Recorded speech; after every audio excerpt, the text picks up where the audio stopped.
Hey, 42 here. Every single day, you voluntarily give hundreds of data points to giant multi-billion dollar tech companies. But, in the worst possible scenario imaginable, how could all this data be used against you? If some corporation or perhaps the government had the motivation to do so? The answer may terrify you. But first, let's take a look at a place that is already using people's data to test the limits of human rights. China. China is run by a communist party, and they have begun to show the world just how dystopian a country can become in the digital age. You may have already heard about the social credit system currently being trialled across China. The idea has been around in China since 2001, and it's expected to be fully operational across all of mainland China by 2020, affecting and controlling 1.4 billion people. In case you haven't heard of it, here's a quick lowdown. Every citizen is given a social credit score, which is similar to the financial credit scores we have in the West. It ranges from 350 to 950. Citizens can increase their social credit score by doing good deeds such as reporting crimes, giving blood, and carrying out heroic acts, whatever the hell that means. But it will get knocked down if they jaywalk, commit crimes, are loud in public, or drop cigarette butts or other litter on the ground. But it gets even scarier. The aim is for the whole system to be automated, and China is working with private companies to actively develop AI systems that monitor citizens 24/7, online and offline. China currently has the largest CCTV network in the world, by a large margin, with over 200 million cameras currently installed nationwide, and the government says they are aiming to increase this to 600 million by 2020. But China's CCTV system has a disturbing difference. It is powered by artificial intelligence. CCTV in China can recognise faces in a split second and match it to a huge database of over 1 billion people. It can even recognise what people are doing in real time. Are they crossing the street illegally? Are they arguing with someone? The camera knows, and if it detects such activity, it can automatically deduct a few points from that individual's social credit score. The cameras are able to recognise license plate numbers and can do the exact same for bad driving behaviour. The social credit system is also heavily entangled with Chinese payment processors such as Alipay, who have helped the government to develop algorithms that can automatically adjust an individual's social credit score based on their spending behaviour. For example, if someone regularly purchases beer, that could indicate they are an addict, and so points will be deducted. Points are also deducted for purchasing too many video games. Video games and beer account for a large portion of my monthly expenditure, so I would be completely screwed. Whereas if a woman purchases diapers, it, according to the government, is indicative of a responsible personality, and so their social credit score will receive an automatic boost. And if an individual marries someone with a lower social credit score than themselves, it will pull theirs down with it. As you may imagine, this terrifying system crosses over to the online world. The Chinese government monitors the social media posts and web browsing activity of every one of its citizens. If they post anything negative about China or the Communist Party, then their score is reduced. Similarly, any online activity that China deems to be negative, such as spamming, angry posting, or simply visiting nefarious websites, will put black marks on people's records.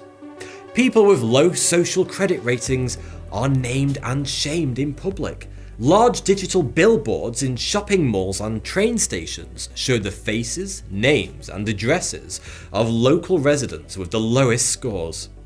There is even a mobile app that shows the names and locations of anyone with a low score in your vicinity, in real time. Whereas so-called model citizens are venerated on local information billboards in town squares. If a citizen's social credit score falls below a certain threshold, they are automatically placed on a blacklist. Blacklisted individuals are banned from purchasing train or aeroplane tickets. They cannot apply for a loan or rent a flat. They may not even be able to get a phone contract, and their social media accounts are closed down. They are effectively forced out of society and become prisoners within their own home, and they have usually not committed any crime. But the scariest part about China's social credit system is not the system itself, but how the people of China seem to be so openly accepting of it. Whenever Western journalists interview Chinese citizens, all they can do is rave about how much it has improved their lives and community, but then speaking negatively about the system itself is grounds for one's score to be severely reduced. And Chinese expats who have escaped the system tell a completely different and more dystopian story. Also, the entire system will naturally appear more totalitarian to any Westerner because we are brought up with genuine liberties and an individualist mentality, whereas China has a history of the state ruling with an iron fist, and the people are raised in a collectivist mentality, where the state is prioritized over any one person. Whether or not a social credit system would ever be implemented in the West is unknown. For the sake of basic human rights, let's all hope it isn't. But the amount of data you voluntarily hand over to Silicon Valley companies each and every day means they have enough of a digital portrait of who you are to turn on a social credit system tomorrow, if they or the government desired.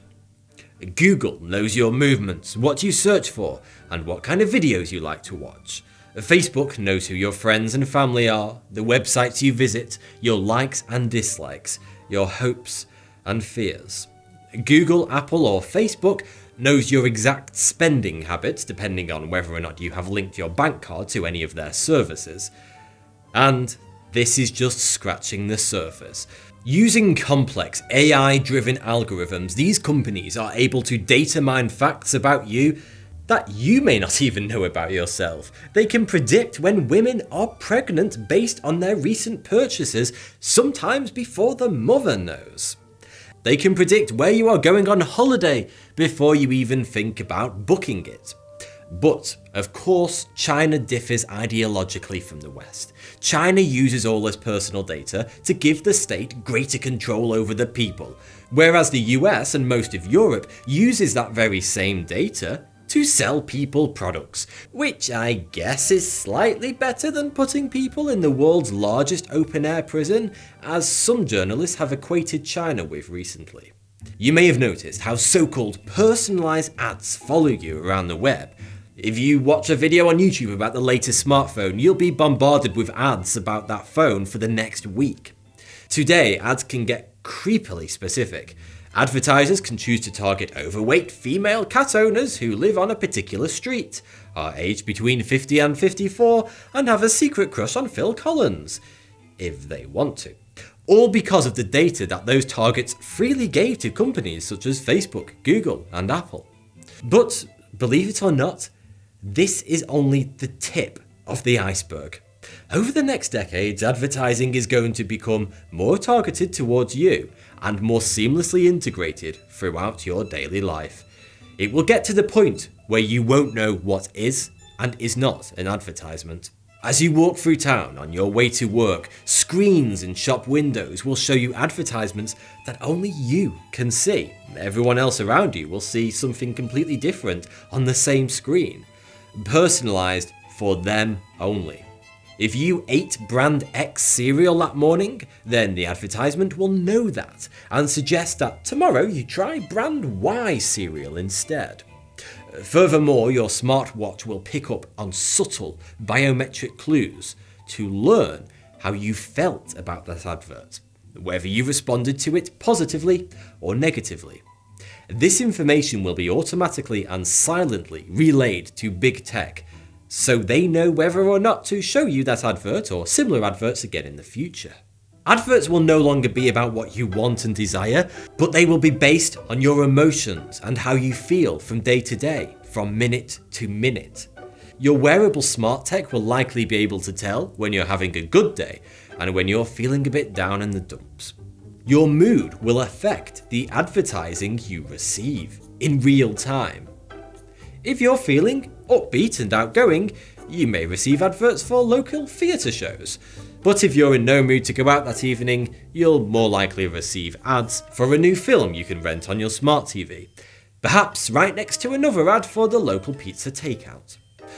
But what if your data is used for more than advertising?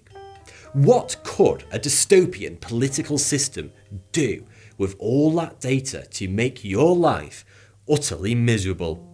You've already heard about the horrors of China's social credit system, but could it come to the West, and could it get any worse? Unbelievably, yes. The first way that your data could and is being used against you is in the court system. Eyewitness testimonies are fraught with issues. They have been proven to be unreliable by numerous studies. But what is extremely reliable is your digital data. Police are increasingly using data collected from people's phones and various smart devices to collect evidence for a court case. Recently, a woman in Pennsylvania accused a man of raping her during her sleep. But when police examined the data logs of her Fitbit, it revealed that she had been awake and walking around at the time when she reported the rape happened. So, instead of the man being charged, the woman was charged with false reports to law enforcement, false alarms to public safety, and tampering with evidence. Had it not been for her Fitbit, she may have gotten away with it. But what if a Chinese-style social credit score came to the West? Well, perhaps it's already here. The banks and various finance companies already use a tried and tested credit scoring system to decide whether or not to lend an individual money, but it's fairly one-dimensional. It checks your address history, your voting record, and how good you have been at paying back loans in the past. But there's a new credit reference agency in town, Lendo. Lendo is a Singapore-based company that currently only operates in emerging economies such as Mexico, the Philippines, and Colombia.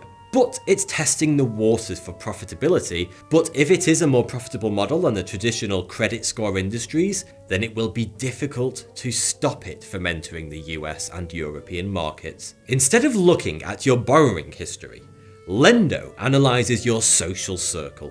It looks at who you're friends with, what they do for a living, their hobbies and behaviours. The idea is that if you surround yourself with a circle of what some people may refer to as lowlifes, then you yourself are less likely to be financially responsible and pay back your loan, and you will receive a low credit score. But if your friendship circle consists of doctors and lawyers who play golf at the weekend, then you will get top marks and a great credit score. As this kind of social big data technology continues to enter the world of financial tech, it's going to get harder and harder to tell the difference from what China is doing right now. But however data is used in the coming decades to control and coerce the population, those who will suffer the greatest are today's youth, the next generation. Everyone who spent the majority of their childhood in the previous millennium, the pre-2000ers, only began using social media after they hit adulthood. So most of the data they have entered into the ominous cloud was during their post-teen years. And that's a big deal, because the vast majority of data never disappears. You can look back at your tweets, Facebook posts, and emails from over 10 years ago. Even if you delete your accounts, they usually remain on a server somewhere in the world, always lurking in the background of your life. The age at which you began posting online makes all the difference to how much your data can be used against you. For one simple reason, we are all utterly moronic when we are teenagers. When you're 13 or 15, you think you know everything, and each and every social media post you make is a masterpiece for the masses. And then you reach your 20s, look back at all those posts, and painfully cringe at your former self. And now social media and the internet has become such an intrinsic part of society that it's almost impossible for a child to grow up without being somewhat immersed in it. Teenagers today live their entire childhood online. Every notion, conversation, and movement they make from child to young adult and beyond is logged in the data sphere for eternity. So, unlike the previous generation, today's youth will grow up with an encyclopedia's worth of embarrassing and damning material that they, or anyone else, can look back on with a simple internet search. This will and is already being used against them. They may already be tainted for life. Some health insurance companies are reportedly looking back at the entire history of people's social media to check if they have ever posted about or alluded to mental health issues. And even if they made one negative tweet 10 years ago about their mental state, they could be refused health insurance or charged a hefty premium. Research has revealed that at least 70% of employers use social media to screen job candidates. You could be refused a job simply because you made a post that could have been construed as racist when you were 14, even though that person was a mere shadow of the person you are now as an adult. And the scariest part is that this screening process has become completely automated using AI. It's happening right now. A handful of startups have developed such algorithms and already have services online that employers can use to do a comprehensive social background check on anyone, simply by typing in their name. The report will even include a computer-generated trust score. Now, doesn't that just remind you of China's social credit score? All this just scratches the surface of what is possible using your data. And it's only going to get more intense and more controlling as algorithms improve and data treasure troves grow deeper over the coming years. It has been said that data is the new oil, and I can easily believe that. More legislation may be needed to transfer the ownership of data from corporations to the individuals who provide it. But until or if that ever happens, it's down to you and you alone to protect your own data and decide whether it's really that essential to post a photo of your latest omelette online, because 5 years down the road, you may be scrambling to wipe your record clean. You can easily limit your exposure online and improve your security and privacy with Dashlane, who have kindly sponsored this video. Dashlane is a password manager and security tool to help you take the first steps towards taking control of your data. Using the same or similar passwords for different websites makes it super easy for hackers to access your entire online world. But Dashlane creates unique, super strong passwords for all of your accounts and autofills them so you never have to click forgot password ever again. Dashlane also autofills your credit card information whilst online shopping, so you can make purchases without having to fetch your wallet. It has a built-in VPN with country select, so you can access any content, stay secure, and protect your privacy all at the same time. With Dashlane, you'll be alerted if any of your accounts or data are breached, and it also has a dark web monitoring system that will immediately let you know if your personal information appears on the dark web, where it can be seen by hackers and spammers. But wait, is this safe? What if Dashlane gets hacked? Well, it's actually safer to put all of your passwords into Dashlane than if not using a password manager. Dashlane safely stores and decrypts your data on your local device only using your master password. This means that Dashlane never has access to your personal data, and in the rare instance that a hacker did breach Dashlane, they would only see random noise. Unlike Keychain, Chrome, Facebook Login, or other login tools that either lock you into a single system, trapping your information in one place, or misuse your data to sell ads, Dashlane works seamlessly across all your devices and believes so strongly in data privacy that they commit to always being an ad-free product. From my experience, Dashlane is the best, all bases covered, security and time-saving tool out there. And if you visit my unique promo link in the description, you can get a free premium trial of Dashlane for 30 days. Plus, if you enter 42 at checkout, you will get 10% off Dashlane Premium. Thanks for watching, and thanks again to Dashlane for sponsoring this video. Don't forget to check them out using the link below.